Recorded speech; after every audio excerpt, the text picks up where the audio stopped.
Malayalam hero Dulquer గురించి తెలుసుగా. పేరుకే మాలీవుడ్ హీరో. ఎక్కువగా టాలీవుడ్లోనే కనిపిస్తూ ఉంటాడు. అలాగే దర్శకుల్లో వెంకీ అట్లూరి కూడా పేరుకే టాలీవుడ్ డైరెక్టర్.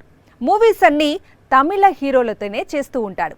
మొన్న ధనుష్, నిన్న సూర్య, మరో స్టార్ హీరో. తమిళ హీరోలకు తెలుగు దర్శకుడు వెంకీ అట్లూరికి బాగా సెట్ అయినట్లుంది. ఈ యంగ్ డైరెక్టర్ ఎంచుకునే స్టోరీస్ వాళ్ళని బాగా ఇంప్రెస్ చేస్తున్నాయి. ముందుగా ధనుష్ తో వెంకీ తీసిన సార్ చూశారు. తర్వాత దుల్కర్ మూవీ లక్కీ భాస్కర్ చూశారు. దాంతో వెంకీ మేకింగ్ లో నటించేందుకు తమిళ హీరోలు తెగ పోటీ పడుతున్నారు. ప్రస్తుతం సూర్య కోసం ఫ్యామిలీ ఎంటర్టైనర్ స్టోరీ రాస్తున్నాడు వెంకీ అట్లూరి. వెంకీ రాసిన స్టోరీ సూర్యకు బాగానే నచ్చింది. అందుకే రెట్రో తరువాత ఇమ్మీడియట్ గా వెంకీ మూవీనే స్టార్ట్ చేయబోతున్నాడు. జూన్ లేదా జులై నుంచి రెగ్యులర్ షూటింగ్ ఉండనుంది. వచ్చే వేసవిలో సినిమాను విడుదల చేస్తారట.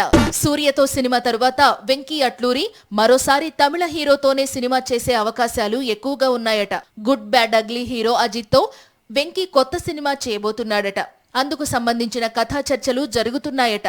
అజిత్ తో వెంకీ మూవీ చేస్తే మాత్రం కోలీవుడ్ టాప్ డైరెక్టర్స్ లీగ్ లోకి వెళ్లిపోవడం ఖాయం.